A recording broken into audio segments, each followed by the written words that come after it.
आप सबको रक्षाबंधन की बहुत सारी बधाइयाँ। क्या आप सब जानते हैं कि हम रक्षाबंधन क्यों मनाते हैं? इसके पीछे कई सारी कहानियाँ हैं, जिसमें से मैं आप सबको एक छोटी सी कहानी बताना चाहती हूँ। श्रावण का महीना आते ही सभी भारतीय राखी का दिन जानने के लिए बहुत ही उत्सुक हो जाते हैं। राखी का त्योहार हमें महाभारत के युग से देखने को मिलता है। भगवान श्री कृष्ण की एक चाची थी जिन्होंने एक विकृत शिशुपाल को जन्म दिया था। उन्हें पता चलता है कि जिसके हाथों शिशु स्वस्थ होगा उसके हाथों उसकी मृत्यु भी होगी। एक दिन भगवान श्री कृष्ण अपनी चाची के घर आए। उन्होंने जैसे ही शिशुपाल को गोद में लिया वह बच्चा स्वस्थ हो गया। यह देखकर वह बहुत प्रसन्न हुई, परंतु उन्हें पता था जिसके हाथों वह स्वस्थ होगा उसके हाथों उसकी मृत्यु भी होगी।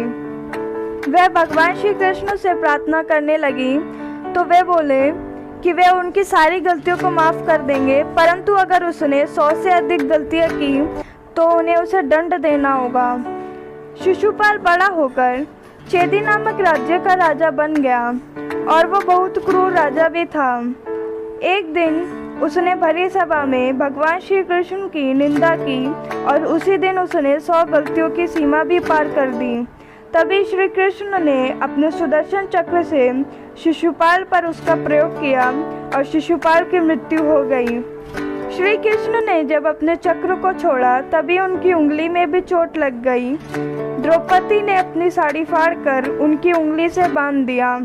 भगवान श्री कृष्ण ने कहा, हे मेरी प्यारी बहना, तुमने मेरे कष्ट में मेरी सहायता की है, मैं भी तुम्हारे कष्ट में तुम्हारा साथ दूंगा। यह कहकर उन्होंने द्रौपदी को वादा दिया। एक दिन गौरव ने पूरी राजसभा के सामने उनका अपमान करने का प्रयास किया। तभी भगवान श्री कृष्ण ने द्रौपदी की सहायता कर अपना वचन निभाया। तभी से रक्षाबंधन का प्रारंभ शुरू हुआ और सभी बहनें अपने भाइयों को राखी बांधकर अपनी रक्षा का वचन मांगती हैं।